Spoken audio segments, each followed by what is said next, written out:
ये देखिएगा ऋग्वेद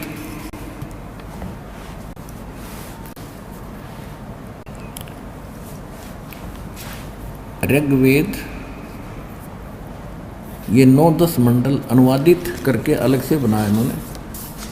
ये कहाँ से प्रकाशित और किसने इसका अनुवाद किया है? प्रकाशक है सार्वदेशिक कार्य प्रतिनिधि सभा, महर्षि दानंद भवन, रामलीला मैदान, नई दिल्ली से। ये है महर्षि दयानंद सरस्वती कृत लिखा है इन्होंने। मुद्रक है Prince offset printers, 1510 Pataudi house, Daryaganj, नई दिल्ली से। ये यहाँ से। और ये विशेष खुशी की बात ये है कि इसके अनुवादक जो हैं, इस वेद के अनुवादक ये दयानंद के चेले और दयानंद ही हैं। इन्होंने, इन आर्य समाजियों ने इसका अनुवाद किया है और ये मानते हैं भगवान निराकार है, इसलिए इन्होंने कुछ थोड़ी बहुत गड़बड़ी करने की चेष्टा की है अनुवाद में, लेकिन अब हम उसको अच्छी तरह समझ लेंगे।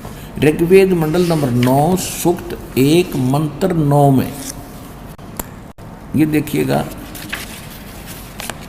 ये है ऋग्वेद मंडल नंबर 9 का 9वां मंडलम, और ये प्रथम मंत्र और प्रथम ही सूक्त है। ये इसमें देखेगा, ये सोम माने क्या लिखा है? परमात्मा, यानी परमात्मा की महिमा चली आ रही है। सोम माने परमात्मा है।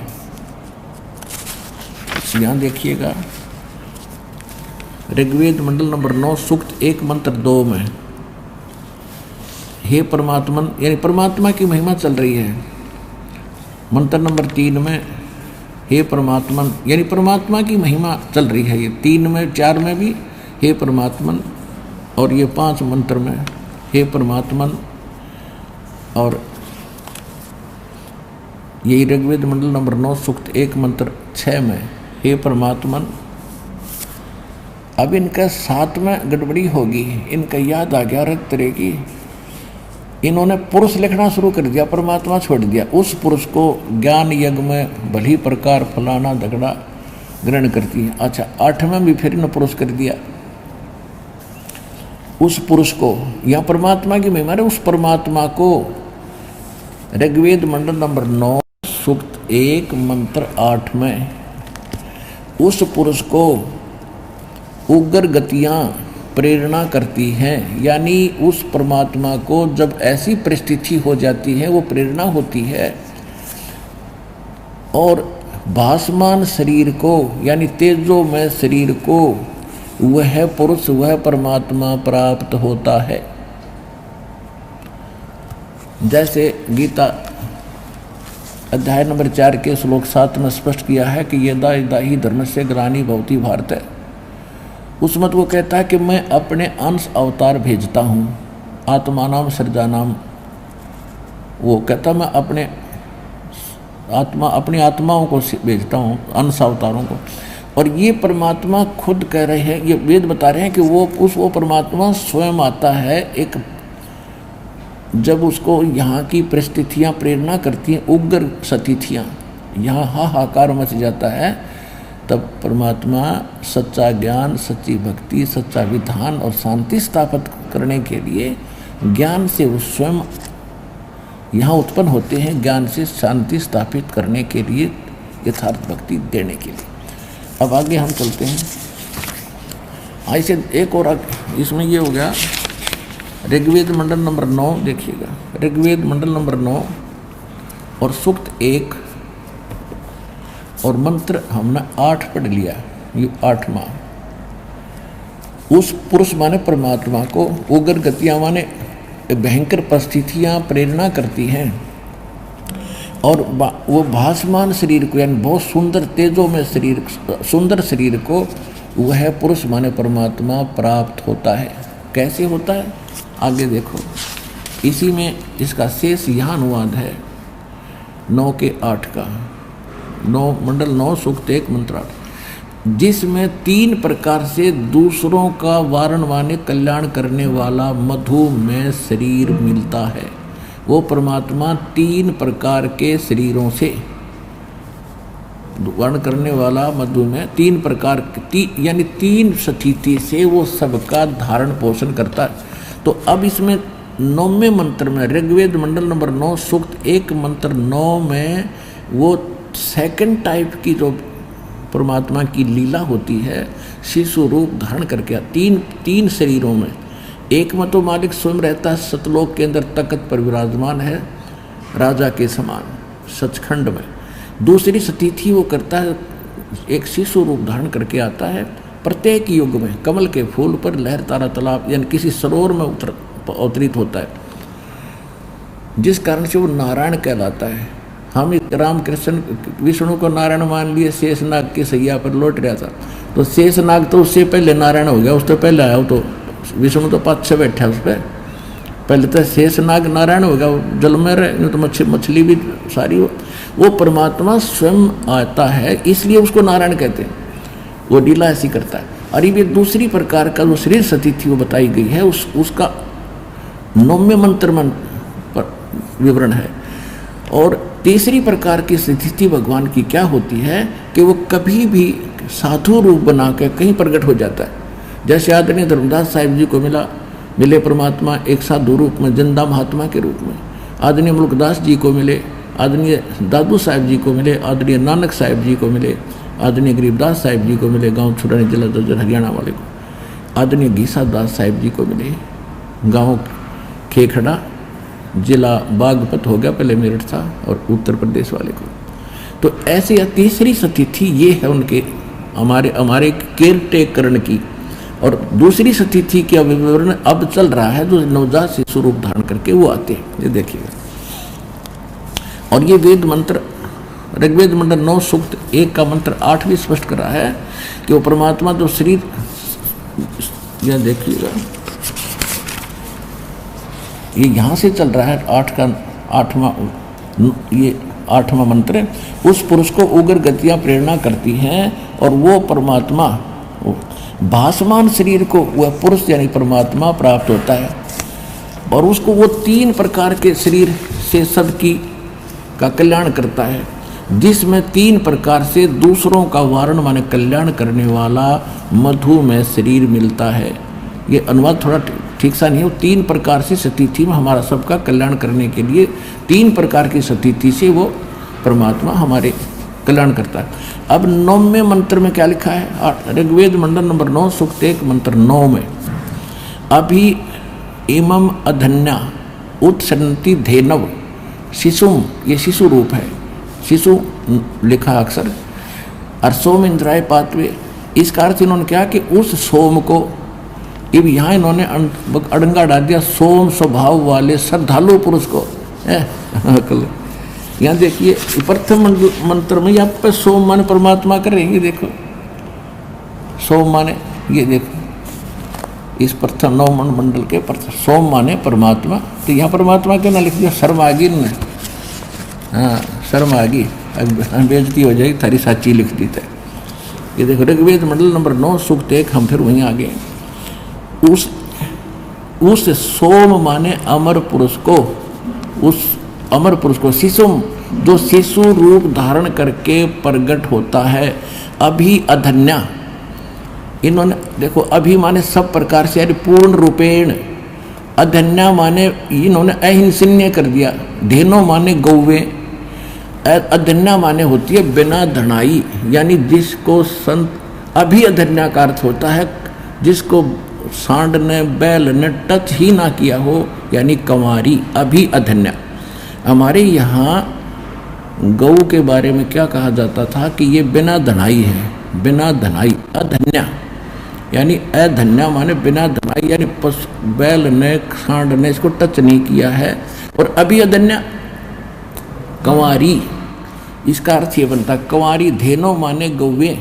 ये देखो फिर देखो, उस सोम माने अमर पुरुष को जो शिशुम, शिशु रूप धारण करके प्रकट होता है, इसका अर्थ ये बनता है, इन्होंने लिखा है उस सोम स्वभाव वाले श्रद्धालु को शिशुम, शिशुम का लिख दिया कुमार अवस्था में ही, अभी अधन्या सब प्रकार से अहिंसनीय धेनव गव्य तृप्त करती हैं।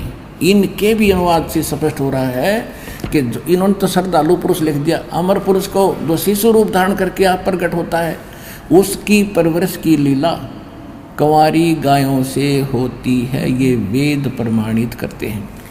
इति सिद्धम।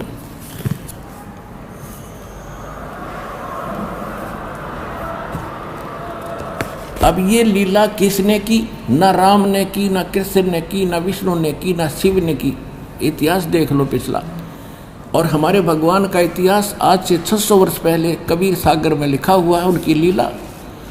उन्होंने ये लीला की, ये कबीर सागर से प्रमाणित होगा। जब इसमें लिखा है तो 600 वर्ष पहले उन्होंने किया है और वेद वही बता रहे हैं। और जिन महापुरुषों को परमात्मा सचखंड देकर के उन्हें छोड़ा, उनमें से गरीबदास जी कहते हैं, अन ब्यावर को दूध दूहत है, दूध दिया तत्काल, और पीवे बालक ब्रह्म गति, तात शिव भय दयाल। अब कबीर सागर लिखाता हूँ, आप देखिएगा। ये कबीर सागर है, संपूर्ण 11 भाग, खेमरा श्री कृष्णदास प्रकाशन, मुंबई।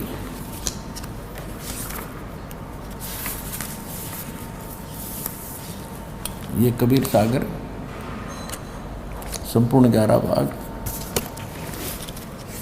और इसके कौन है प्रकाशक? ये है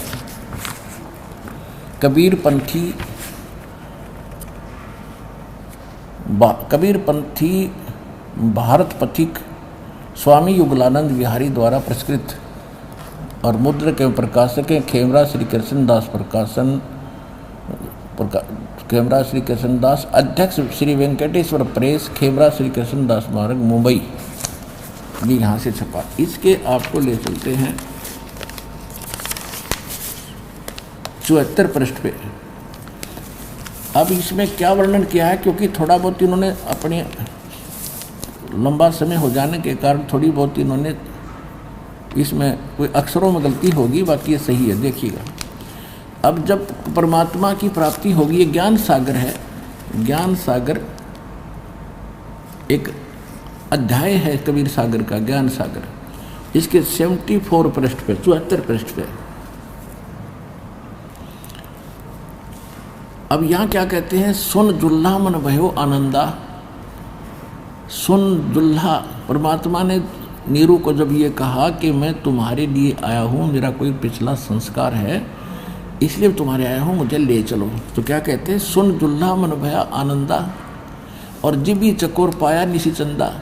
जैसे चकोर पक्षी को रात्रि में चांद दिखाई दे जाता है, वो उसकी तरफ दृष्टि हटाता ही नहीं, इतनी लगाव बन गया। और ले सुध चले हर्ष मन कीना, अरतासों पुन अस बोल ही लीना।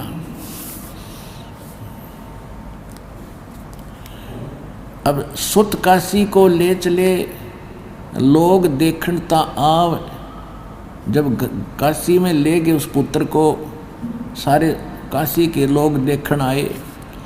अन्न पानी बख्शे नहीं, अर्जुल्ला शोक जनावे। वो कुछ खा पी नहीं रहा, उनको चिंता हुई। तब जुलाहा मन किन दीवाना, उसने विचार किया, रामानंद से कहीं उत्पाना।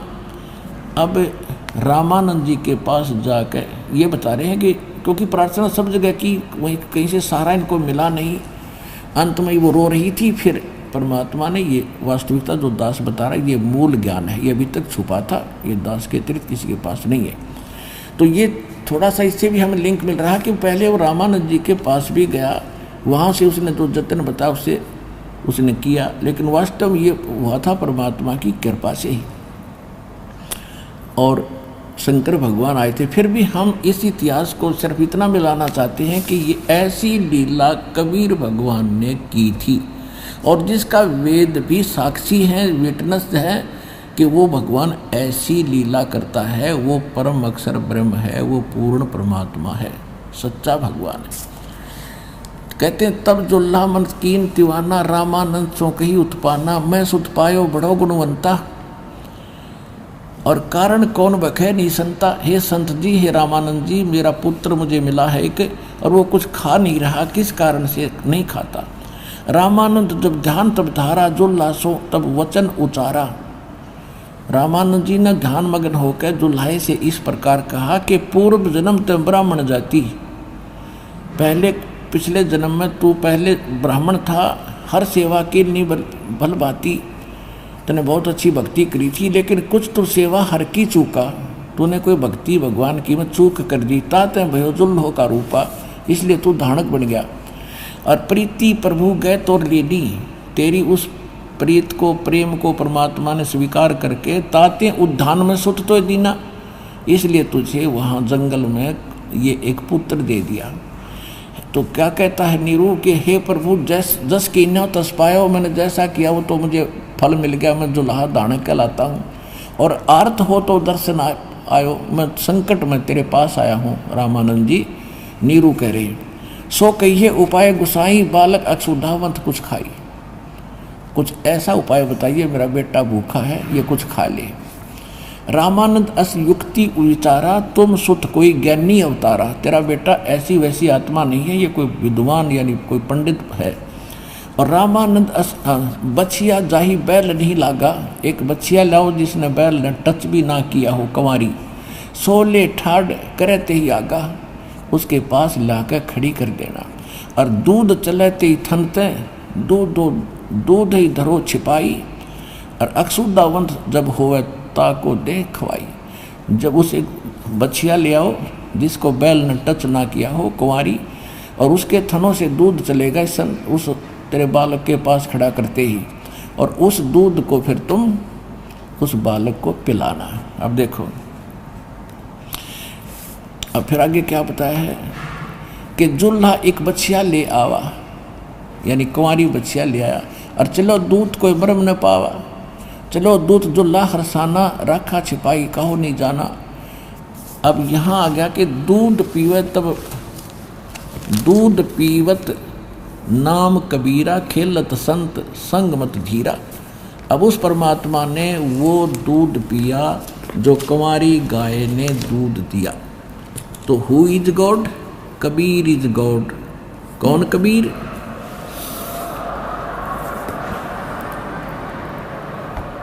कौन कबीर?